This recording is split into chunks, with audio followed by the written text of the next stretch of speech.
రీసెంట్‌గా ట్విట్టర్‌లో ఒక వీడియో చూసాను. అందులో కొంతమంది మదర్సాలో చదువుకున్న ముస్లిం యువకులు ఎటువంటి వింత వాదనలు చేస్తూ ఉన్నారు అని. మన దేశానికి స్వతంత్రం తెచ్చిందే ముస్లింలు. అసలు హిందువులు మన దేశం కోసం పోరాటమే చేయలేదు.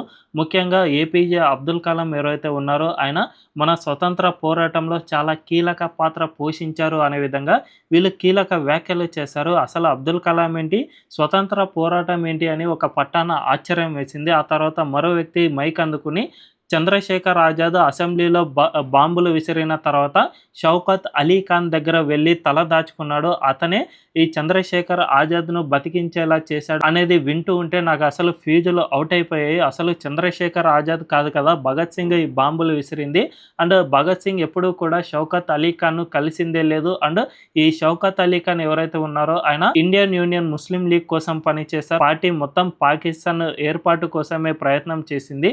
వీటన్నిటిని చూసుకుంటే మదర్సాలో ఎడ్యుకేషన్ ఎంత దారుణంగా ఉందో అర్థం చేసుకోవచ్చు. నిజానికి మనమంతా చదువుకుని ఇంత పెద్ద పెద్ద చదువులు రాత్రి పగలు చదివినా కూడా మనకు భవిష్యత్తులో మంచి జాబ్స్ వస్తాయా, లేకపోతే నీట్ మనం పాస్ అవుతామా, లేకపోతే ఏదైనా సాఫ్ట్వేర్ జాబ్ వస్తుందా లేదా అని మనం భయపడుతూ ఉంటాం. అలాంటిది ఈ మదర్సాలో ఇంత లో క్లాస్ ఎడ్యుకేషన్ చదువుకున్న వాళ్ళు సైతం ఇంత కాన్ఫిడెన్స్‌గా ఉంటున్నారు అంటే అసలు వీళ్ళలో ఇంత నమ్మకం ఏ విధంగా వస్తుంది అనేది నాకే ఆశ్చర్యం వేస్తుంది. మరి ఈ విషయంపై మీ అభిప్రాయం ఏంటో కామెంట్‌ల రూపంలో తెలియజేయండి.